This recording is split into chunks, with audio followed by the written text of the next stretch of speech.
नमस्कार दोस्तों। आज हम एक नए टॉपिक के बारे में चर्चा करेंगे जो कंप्यूटर विज्ञान से संबंधित है। इसके अंदर कंप्यूटर का आज पहला भाग है। इसके अंदर हम कंप्यूटर के परिचय के बारे में पढ़ेंगे कि कंप्यूटर क्या है, यह क्या काम करता है, कैसे किस प्रकार कार्य करता है। और ये जो कंप्यूटर विज्ञान का टॉपिक है कम्पिटिटिव एग्ज़ाम के लिए भी काम आता है। जैसे पटवार और कांस्टेबल के एग्ज़ाम में भी कंप्यूटर के कुछ टॉपिक दिए गए हैं, तो वहाँ पर भी कंप्यूटर संबंधित कुछ महत्वपूर्ण प्रश्न आते हैं। तो यहाँ पर आज कंप्यूटर के परिचय के बारे में कुछ महत्वपूर्ण बिंदु के बारे में चर्चा करेंगे। तो सबसे पहला भाग है आज कंप्यूटर एंड इंट्रोडक्शन, मतलब कंप्यूटर का परिचय क्या है, कंप्यूटर उसके बारे में चर्चा करेंगे। तो सबसे पहले अपने पास में ये दे रखा है भाग कि कंप्यूटर जो अपने पास में दे रखा है, कंप्यूटर एक अंग्रेजी के कंप्यूटर शब्द से बना है जिसका आशय गणना करने से। जो अपने पास में कंप्यूटर शब्द है वो अंग्रेजी भाषा का, इस बात का विषय जानना है। जो अपने पास में कंप्यूटर शब्द है वो अंग्रेजी भाषा का है और अंग्रेजी के कंप्यूटर शब्द से बना है जिसका आशय गणना करने से होता है। और कंप्यूटर एक इलेक्ट्रॉनिक मशीन है जो तार्किक एवं अंगणितीय दोनों प्रकार की गणना करने में सक्षम है। तो इस बात का विशेष जानना है कि कंप्यूटर एक इलेक्ट्रॉनिक मशीन है जो तार्किक मतलब तर्क से संबंधित गणना और अंगणितीय दोनों प्रकार की गणना करने में सक्षम है। अंगणितीय गणना का मतलब है अपने पास में जो न्यूमेरिकल वैल्यू है 2+5, 7+5, 15+20, इस प्रकार की जो गणना है जोड़ने घटाने के अंदर काम आती है, वही अपने पास में क्या है, अंगणितीय गणना। जैसे मान लिया अंगणितीय अपने पास में जो चिन्ह है वो प्लस, माइनस, गुणा और भाजक, इस प्रकार के चिन्ह अंगणित में काम आते हैं। और जो अपने पास में तर्क संबंधित गणना, तर्क जैसे मान लिया ग्रेटर देन हो गया, लेस देन हो गया, इक्वल टू हो गया, ये अपने पास जो सिंबल आ रहे हैं वो तर्क संबंधित है, मतलब तार्किक रूप से गणना करने में काम आते हैं।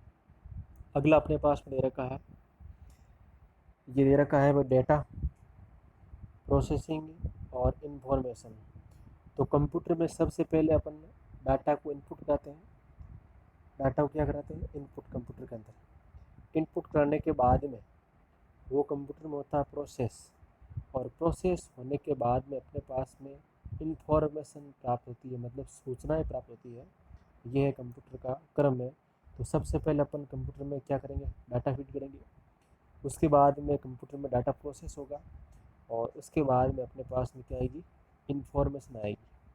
तो ये अपने पास में होता है क्रम कंप्यूटर के अंदर प्रोसेसिंग या डाटा इनपुट करने का। अगला अपने पास में पॉइंट दे रखा है कंप्यूटर की विशेषता। कंप्यूटर की क्या विशेषता होती है, सबसे पहला गति। कंप्यूटर की गति बहुत तीव्र होती है, जो लाखों करोड़ों गणनाएं कुछ सेकंडों में कर सकता है। तो कंप्यूटर की गति बहुत तेज होती है। शुद्धता, कंप्यूटर की शुद्धता मतलब एक्यूरेंसी बहुत ज़्यादा होती है। यहाँ पर किसी भी प्रकार की त्रुटि नहीं होती है, इसलिए कंप्यूटर की शुद्धता मतलब एक्यूरेंसी बहुत तेज होती है। कार्य क्षमता करने की शक्ति भी तेज होती है, वो बहुत फास्ट गति से कार्य करता है। और कंप्यूटर के अंदर अपने पास में उच्च स्टोरेज क्षमता भी पाई जाती है, बहुत ज़्यादा स्टोरेज करने की क्षमता होती है। ये विश्वसनीय है और सार्वभौमिक है। तो सार्वभौमिक का मतलब यहाँ पर जो भी मान आएंगे वो सत्य होंगे, इसीलिए इसको सार्वभौमिक, ये भी इस कंप्यूटर की विशेषता है। विश्वसनीय हो गया, गति, स्थिरता, कार्य क्षमता, उच्च स्टोरेज क्षमता भी कंप्यूटर की मुख्य विशेषता है। अगला अपने पास में पॉइंट दे रखा है, कंप्यूटर की कुछ सीमाएं भी दे रखी है कि कंप्यूटर की कोई लिमिटेशन है कि कंप्यूटर निर्णय लेने की क्षमता का अभाव है। मतलब कंप्यूटर स्वयं से कोई निर्णय ले सकता है, यूज़र के द्वारा उसको कुछ इनपुट उपलब्ध कराया जाएगा, उसी के बाद वो निर्णय लेने में सक्षम है। अन्यथा कंप्यूटर स्वयं से कभी भी निर्णय नहीं ले सकता। और कंप्यूटर के अंदर संवेदना का अभाव, मतलब इमोशंस का अभाव है। इमोशंस का अभाव है, संवेदनाओं का अभाव है। ये कंप्यूटर की कुछ सीमाएं होती है। अगला अपने पास में दे रखा है कंप्यूटर का ब्लॉक डायग्राम है। कंप्यूटर का ब्लॉक डायग्राम क्या है? सबसे पहले अपने पास में है ये इनपुट यूनिट, ये अपने पास के इनपुट यूनिट था। फिर बाद में अपने पास में एक तो होती है सेकेंडरी मेमोरी और एक होती है अपने पास में प्राइमरी मेमोरी, और एक होता है अपने पास में सीयू जिसको कहते हैं कंट्रोल यूनिट, और एक अपने पास में क्या होता है आउटपुट यूनिट। तो इनपुट, फिर बाद में इनपुट के बाद में सेकेंडरी प्राइमरी मेमोरी, और सेकेंडरी प्राइमरी मेमोरी के बाद में क्या आएगा अपने पास में आउटपुट यूनिट आएगी। इस तरीके से कंप्यूटर का ये ब्लॉक डायग्राम है, और सीयू के अंदर सीपीयू भी शामिल है। ये अपने पास में दे रखा है। अगला अपने पास में दे रखा है इनपुट यूनिट क्या होती है। इनपुट यूनिट, तो इनपुट यूनिट क्या होती है देखते हैं। इनपुट यूनिट का मतलब होता है डाटा को प्रोसेस करने के लिए कंप्यूटर में जिस माध्यम द्वारा स्टोर किया जाता है वही अपने पास पे इनपुट यूनिट होती है। मतलब डाटा को प्रोसेस करने के लिए कंप्यूटर में जिस माध्यम से स्टोर किया जाता है, मतलब डाटा को किस माध्यम से कंप्यूटर के अंदर इनपुट किया जा रहा है, वही अपने पास में क्या है इनपुट यूनिट है। नेक्स्ट अपने पास में है आउटपुट। आउटपुट यूनिट के अंदर अपने पास में आती है आउटपुट। सामान्य दो प्रकार के होते हैं, एक तो होता है सॉफ्ट कॉपी आउटपुट और एक अपने पास में होता है hard copy output. Soft copy output का मतलब है अपन सॉफ्ट कॉपी मतलब कंप्यूटर के अंदर ही उसको देख सकते हैं आउटपुट के रूप में, और हार्ड कॉपी आउटपुट के रूप में मतलब हम किसी कागज़ या पेज पर उसको प्रिंट करके देख सकते हैं, वही हार्ड कॉपी आउटपुट कहलाता है। अगला नेक्स्ट पॉइंट अपने पास में आता है स्टोरेज। स्टोरेज यूनिट क्या होती है? कंप्यूटर में डाटा को प्रोसेस करने के लिए पहले उसे कंप्यूटर में स्टोर करना होता है। कोई भी डाटा को प्रोसेस करने के लिए उससे कंप्यूटर में स्टोर होना आवश्यक है। फिर उसके बाद में प्राइमरी मेमोरी में डाटा को सुरक्षित करने के लगातार विद्युत की आवश्यकता होती है, इसलिए इन्हें वोलेटाइल मेमोरी भी कहते हैं। और सेकेंडरी मेमोरी में डाटा को सुरक्षित करने के लिए लगातार विद्युत की आवश्यकता नहीं होती, इसे क्या कहते हैं नॉन वोलेटाइल मेमोरी कहते हैं। ये अपने पास में स्टोरेज यूनिट है। फिर नेक्स्ट अपने पास में आता है ALU। ALU का मतलब है अर्थमेटिक लॉजिक यूनिट। मतलब जो अपन गणितीय गणनाएं करते हैं वो कहाँ पर होती है? ALU के अंदर होती है, जिसका पूरा नाम है arithmetic and logic unit. Computer में सभी गणितीय कार्य, जोड़, बाकी, गुणा, भाग एवं तार्किक कार्य प्रोसेसर में मौजूद ALU द्वारा ही किए जाते हैं।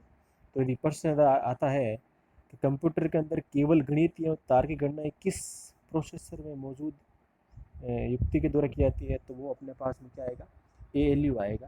तो ALU की सहायता से अपन कंप्यूटर के अंदर गणितीय एवं तार्किक गणनाओं को कर सकते हैं। नेक्स्ट अपने पास में आता है CU मतलब कंट्रोल यूनिट। कंप्यूटर में डाटा एवं निर्देशों के प्रवाह को CU द्वारा निर्देशित किया जाता है। तो कंप्यूटर के अंदर जो भी अपने पास डाटा होगा, जो भी इंस्ट्रक्शन मतलब निर्देश होंगे, उनका जो प्रवाह है उसको किसके द्वारा नियंत्रित किया जाएगा? CU के द्वारा नियंत्रित किया जाएगा। नेक्स्ट अपने पास में आता है CPU। CPU central processing unit है। ये अपने पास में कंप्यूटर का बहुत ही महत्वपूर्ण भाग है और महत्वपूर्ण अंग है। लिखा कंप्यूटर CPU कंप्यूटर का महत्वपूर्ण अंग है जो CU प्लस ALU से मिलकर बना होता है। तो CPU है, इसका पूरा नाम है सेंट्रल प्रोसेसिंग यूनिट, और ये कंप्यूटर का महत्वपूर्ण भाग होता है। अगला अपने पास में आता है कंप्यूटर का विकास। क्या है कंप्यूटर का विकास? तो कंप्यूटर के विकास में सबसे पहला है, इसमें कुछ महत्वपूर्ण पॉइंट दिए गए उसके बारे में चर्चा करेंगे। तो प्रारंभ में कंप्यूटर डिवाइस अबेकस के रूप में पहचानी गई थी। तो सबसे पहला जो कंप्यूटर डिवाइस था वो कौन सा था? अबेकस था।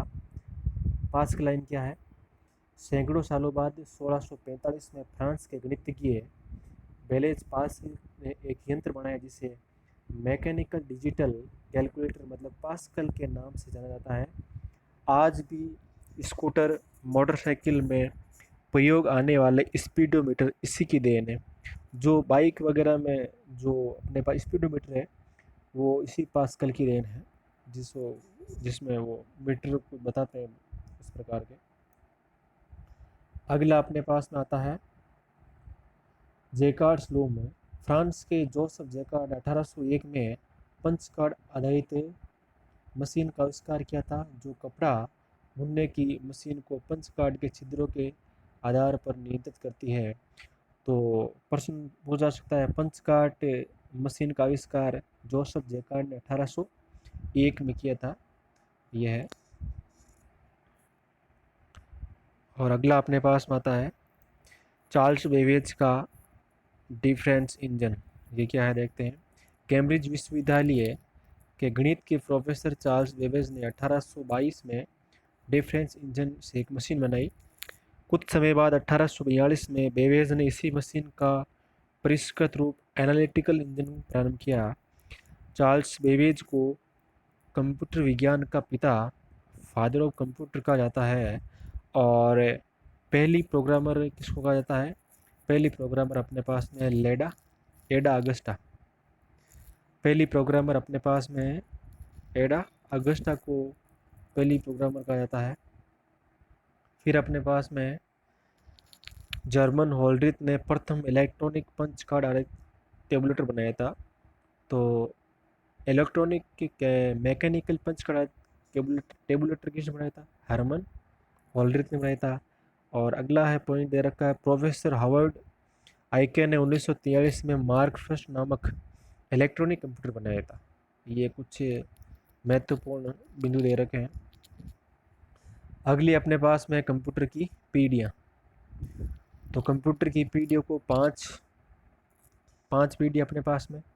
प्रथम पीढ़ी है 1940 से 1952, दूसरी पीढ़ी 1952 से 1964, तीसरी पीढ़ी है 1964 से 1971, और चतुर्थ पीढ़ी है 1971 से 1990, और पांचवी पीढ़ी 1990 से वर्तमान तक जो भी चल रही है वो पांचवी पीढ़ी के अंतर्गत आती है।